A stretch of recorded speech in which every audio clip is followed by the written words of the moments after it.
Maligayang pagdating sa Tagalog Long Reading Practice.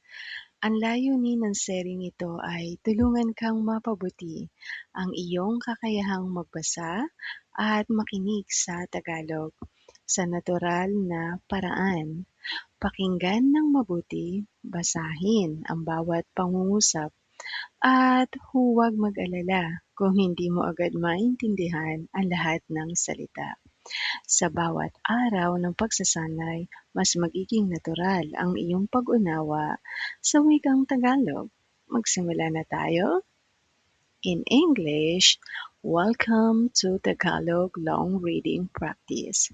This series is designed to help you improve your Tagalog reading and listening skills naturally.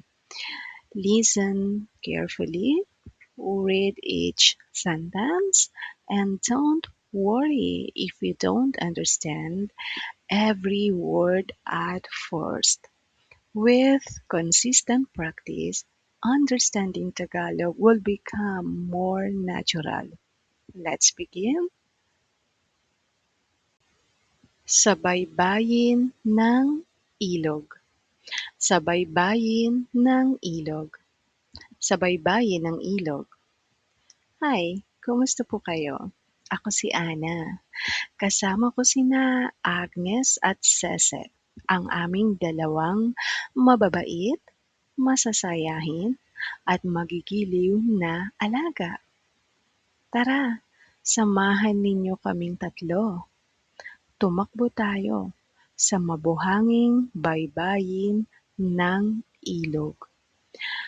Malapit lang ito sa aming simpleng bahay kubo. Napakaganda ng lugar na ito. Napakalinaw at napakalinis ng tubig sa ilog. Kita pa ang mga bato sa ilalim ng malinaw na tubig habang patuloy itong umaagos.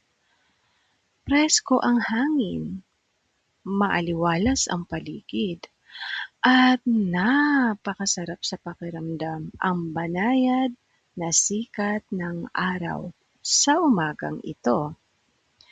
Napansin ba ninyo kung gaano kaganda ang kapaligiran? Maasul ang langit, mapuputi ang mga ulap, at sa di kalayuan ay makikita ang mga kahanga-hangang bundok. Napapalibutan din tayo ng matatangkad at luntiang mga puno, pati na ang makukulay na mga bulaklak.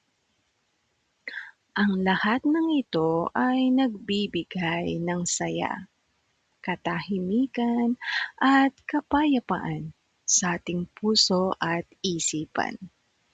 Kaya halika na at mamasyal tayo sa tabi ng ilog.